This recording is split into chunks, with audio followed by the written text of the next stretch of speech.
tayo, Peter. Okay, okay, pangalan nito.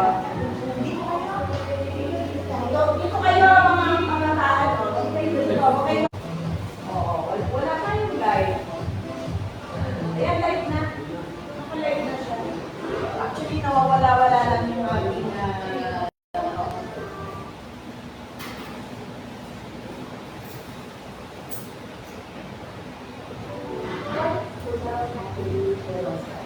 Good evening, Nanay Rosin. Good evening. Dito mo tayo sa monitor kasi yung meron din tayo dyan. Kung gusto nyo gawin dito, pwede din. Nandito rin sa ating softbook. Good evening. Good evening.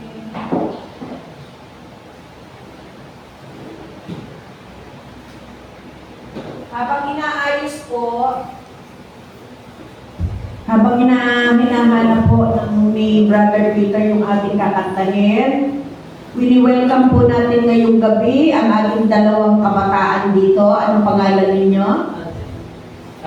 Si Aldrin at si Mike po. Si Aldrin at si Mike. At saka siyempre ang ating liturgist, si Brother Joshua. Ayan, salamat po.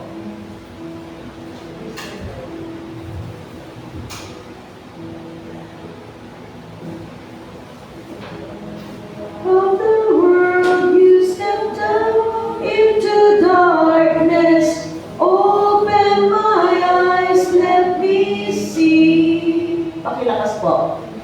Holy that made this heart adore you, hope of life spent with you. Here I am to worship, here I am to bow down, here I am to say that you're my God.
Enjoy limited time offers on the most comfortable shoes today.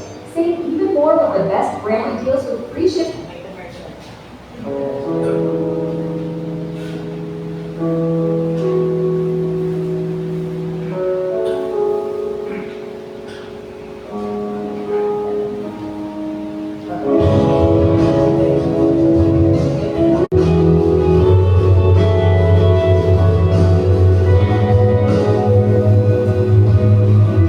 See the key.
sa open player natin pa pwede lang po ICA. Sige po, tayo kayo yung mukha na natin. O Panginoon, namin Diyos mga pangyarihan sa lahat. Pinupuri namin kayo kasi sa tamaman sa araw nito. Panginoon Diyos na pangyarihan sa lahat. Pinupuri po kami sa biyaya ng pagkakat namin sa pang-araw-araw, lalo na sa araw nito. Panginoon, maraming salamat po at binigyan niyo po kami ng lusog at kalakasan sa araw nito. At maraming salamat po, Panginoon, na nagkatipon-tipon kami dito sa inyong sampalaya para papurihin kayo, Panginoon. Yes, Panginoon, dinadala ko po ang pagpapilang namin na wala kami sa sampahan niyo. Mga po ay gabayan sila, ingatan, sa pagtahak nila sa lugar na ito, Panginoon. Panginoon, dinadalangin din po namin ang prayer meeting or ngayong gabi nito, mga po ay magamit namin ang inyong salita at tumutak ito sa aming puso at isipan ko, Panginoon. Panginoon, mga po ay gabayan po ang bibigay ng sabi sa inyo, nawa po ay hawakan niyo po siya, bigyan niyo po siya ng talino at wisdom para ibigay niyo sa ito. Lamang po ang aking samot dalangin sa pangalan ni Jesus. Amen. So, dadaan na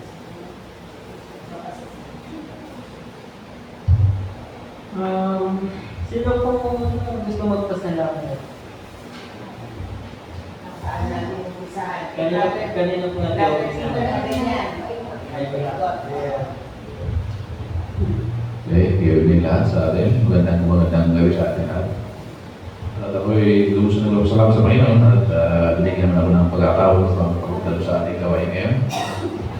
Binigyan naman ng kalakasan, araw at gabi. Talaga sa trabaho ko. Ramdam ko ang kanyang presensya sa akin. Lagi naman sinagabayan, nilalayo ako sa peligro, sa aking kapwa. Kahit tutuloy yung tulog ko, parang tulog mo, nakaka-recover ka naman ng karanasan ko. Yung mga event na-miss ko ang simbahan. Salamat sa gabay sa pag-gabi. Mahirap ang gabi ng biyahe. Pero ginagabayan pa rin niya po. May mga lugar na talagang napakalayo at bundok. Sabi ko, kasama ko lagi ang Panginoon. Maraming salamat sa gabi ito. Thank you.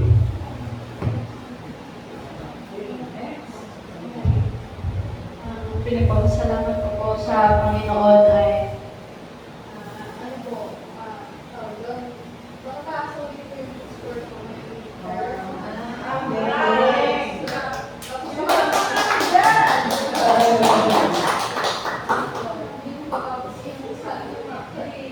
kinakasaya ko po ngayon araw na yung salap ko po, ano po, lima lang po yung mistakes. Thank you po kayo. Tama. Salamat. Papasalamat po ako sa Diyos dahil muli nandito na naman tayong lahat ngayong gabi. Thank you Lord dahil meron tayong mga bagong kasama ngayon, mga kapatid natin. At karamihan ngayong gabi ay kabataan. Ano? Kita mo, dati noon pag nagmi-meeting kami dito, puro mga matatanda ha? Bibihira lang yung mga kabataan kaya natutuwa kami pag nandito si Joshua, nandito si CJ, nandito si Aldrin, si Mike, si Joy, si Myla, ayun mga bagets yung mga yan, mga kabataan natin. Tayo mga forgets na. Hindi naman. Pero nakakatuwa pag marami ang mga kabataan. Sana madagdagan pa kayo At of course, nagpapasalamat din tayo kasi si Kuya Darien, bihira din natin yan nakakasama Mabuti na lang Kuya Darien na day off mo ba ngayon? Wala kang driving, Oo. At of course si Ana din. Kumusta ka na Ana? Masama pa ba ang pakiramdam mo? Okay, papanalangin natin sa Panginoon yan. Siyempre, si Nanay Rosie, laging nandiyan, at si Nanay Sandra. Maraming salamat po. Of course, si Elder Flory and Elder Teka. Yan, salamat po. Siyempre, Brother Tomas, Brother Peter, kanina po silang dalawa talagang maaga dito sa church. Oo. Dumating ako, nandito na po silang dalawa. So, purihin ng Panginoon sa gabing ito. Salamat at tayo ay patuloy niyang iniingatan na makarating tayo dito sa church, no? Amen. O, ikaw naman, ano pangalan mo? Mai. Kasi ako, ano yung pagpapasalamat? Magandang gabi po sa ating lahat. Amen. Ako po ay nagpapasalamat sa Diyos dahil binibigyan niyang lakas sa akin sa araw-araw. Yun. Salamat po. Aldrin. Mahihain ng dalawang bata. Aldrin. Sa ano rin ang papasalamat mo?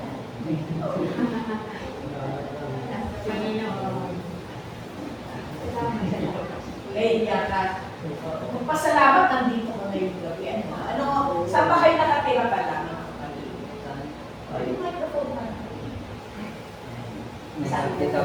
Sa Timar. Sapit lang, ano? Diyan siya po ako nagtatrabaho. Sa junk shop. Okay. Magkasama kayong dalawa.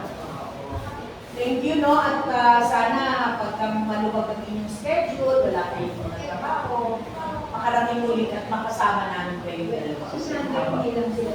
Pag Sunday lang. At magsama pa kayo ng mga kaibigan nyo. Salamat sa inyo. Elder Paulo.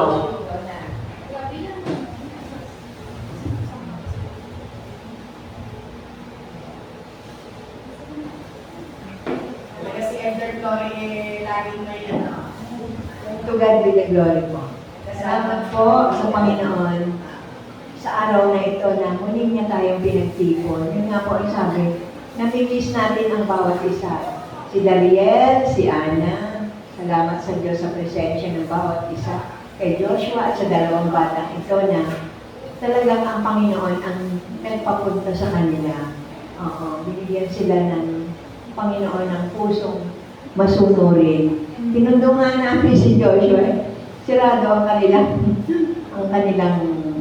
bahay.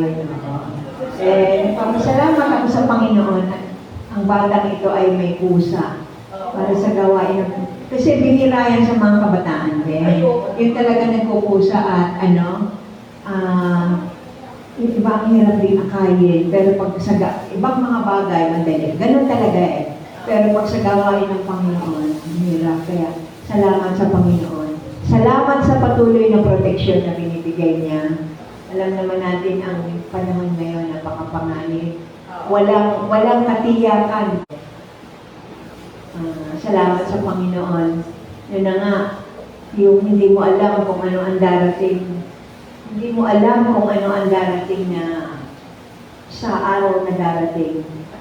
Pero, ang sigurado lang po, ang Panginoon ang may hawak ng ating. Malaking bagay na po yun, makaraos tayo. Salamat po sa buhay ng bawat isa. Amen. Sa pangalan nito, si Ate Rosie.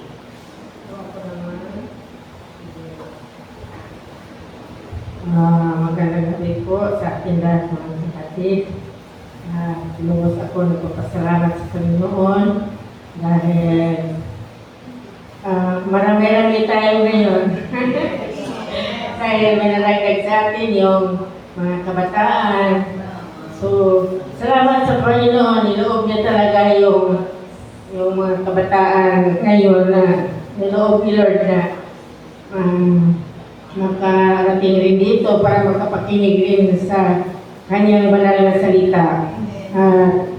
Salamat din ako sa Panginoon dahil sa araw-araw na binibigay niya sa akin ng lakas at pag-provide niya sa aming mga pangailangan sa aking pamilya.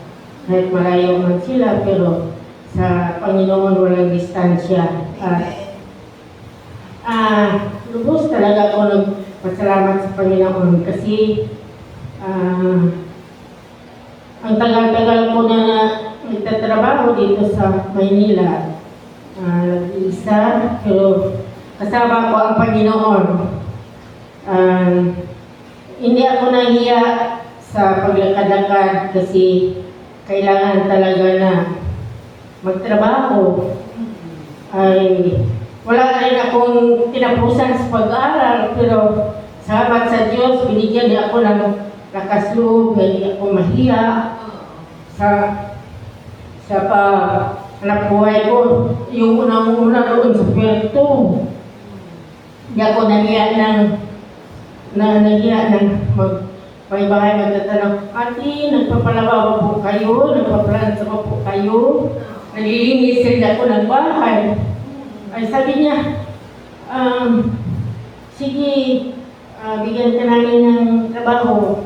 Sa bandang huli, na nakadagdag sa Puerto, napapunta na ako dito sa Manila dahil sa tagal ng tanong-tanong ko na, Ate, nagpapalabaw kayo, nagpapalansa. Hindi namin yan kailangan. Ang anak ko doon sa Merites Complex, pwede ba ikaw na lang mag-alaga sa mga apo ko ng 3? Kaya napapunta ako dito sa Manila kasi sabi niya, dali ka sa Chile kasi yung mga apo ko para may magbantay.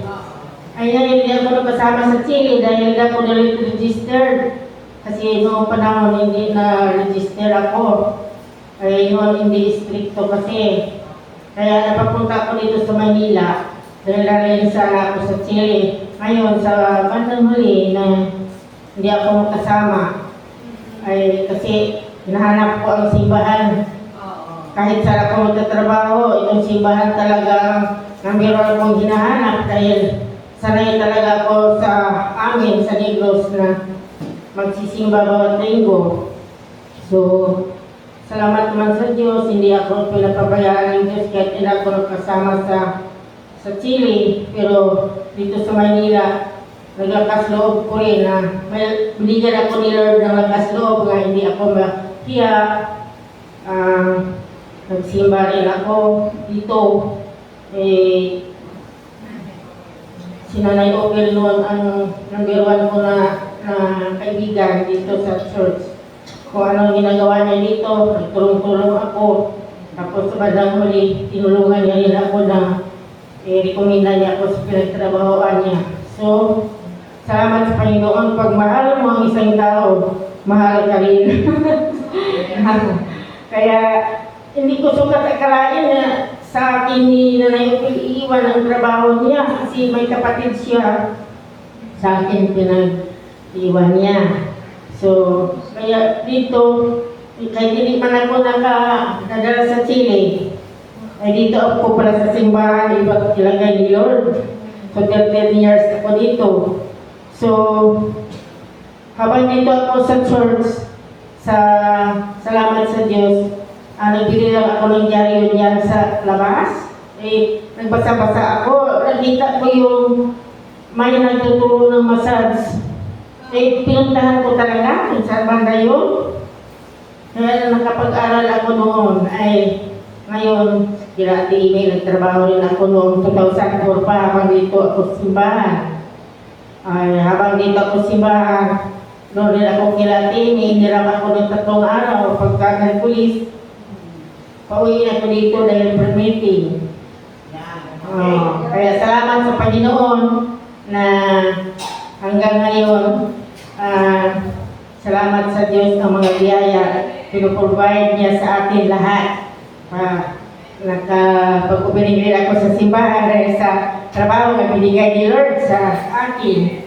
So, kailangan hindi tayo mahiya sa paggawa ng mabuti dahil si Lord nag-guide sa atin. Kasi mahiya lang tayo kung naggagawa tayo ng masama. Yun ang sinasabi ko sa mga young people na si Lord talaga, basta dyan sa atin, huwag tayo mahiya. So, salamat kay Lord talaga. Yes, amen. Ana.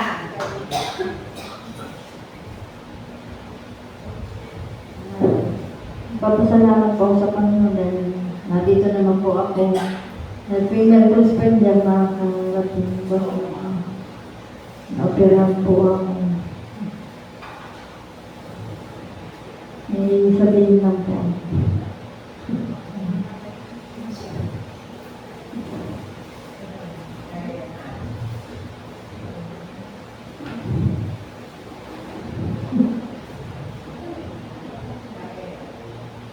Nagpapasalamat po sa Panginoon.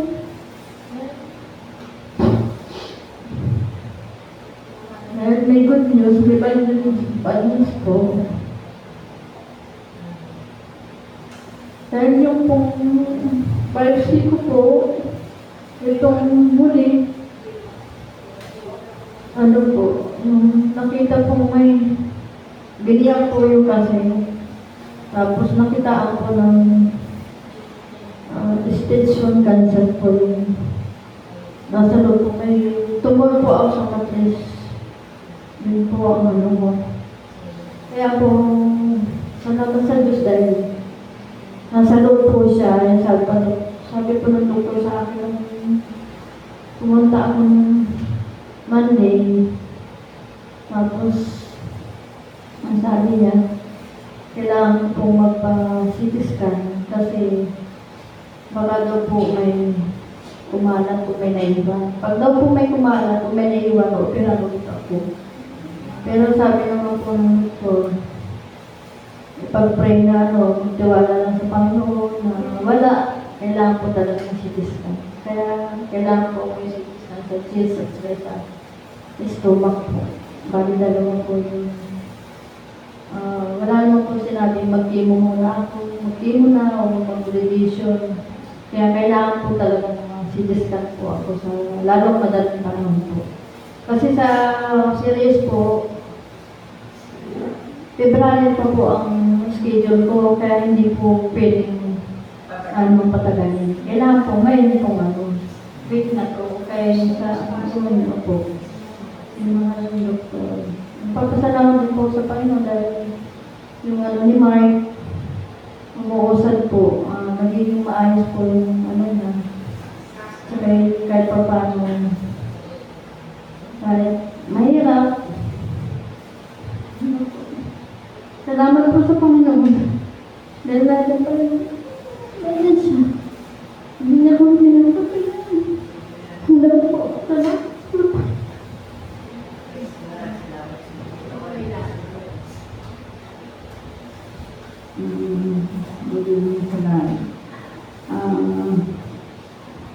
Yung mga pangyayari sa buhay natin ay isa lang yan sa mga pagsubok ng Panginoon. At alam ko naman na pag nasa kanya ka, hindi ka talaga niya pababayaan. Ang lahat na bagay, ang lahat sa mundo ito. Silang talaga may karapatan ng anong gusto niyang gawin para sa atin. Kaya huwag na tayo maaari sa kanya. Kaya ako lang tayo marami sa kanya. Yun lang. Okay, next. Si Mayla Joy. Ay, sige anak ko na. Maganda kasi po, yun po, pasasalamat ko lang po sa Panginoon ng nakaraang linggo. Ligtas po yung biyahe, mapunta po dito galing sa yun nga po, napasaya na naman po namin yung tatay namin na hindi, yung isa po kapatid na hindi umuwi, nasa Cavite. At least, kahit po nandun naman po yung mga anak ko. Tapos yung mga ako. Napasaya na namin po siya. 63. Opo, umuwi po. So, yun yung opo. Saka yung girlfriend daw yung kasama. Yun. Magandang gabi po. Malakas po at ang may. Nagpapasalamat po ako. Si Joshua. At saka uli ka na, Rebecca. Nagpapasalamat po ako sa Diyos kasi maganda po yung nangyari nung dito. Kasi ang ginawa ko po doon, sinati ko na lang po yun at niyaya po sila ulit kumain. Tapos after po nun, umuwi na po agad ako sa bahay. Kaya nagpapasalamat po ako sa Diyos kasi yun po yung nangyari sa buhay ko. Meron pa po yung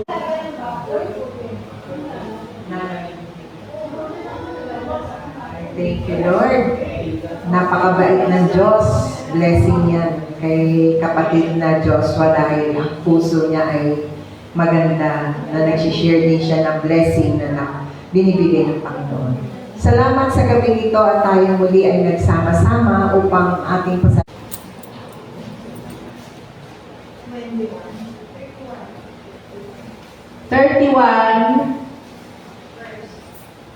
31, 27 to 34. 27 to 34.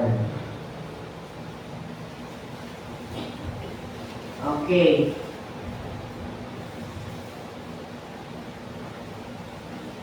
Sabi ni Yahweh, darating ang panahon na paparamihin ko ang mga tao.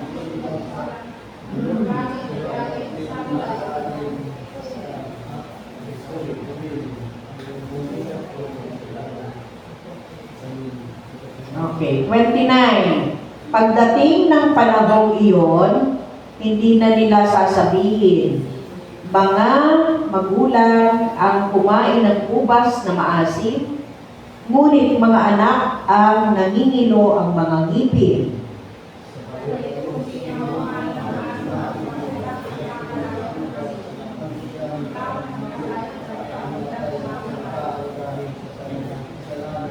Okay. 31 na kayo. Sinasabi ni Yahweh, darating ang panahon na gagawa ako ng bagong tipan sa Israel at sa Juda. Yan po ang una nating pagbasa. At buksan naman po natin sa ating pangalawang pagbasa, Lucas 18, Lucas 18, 1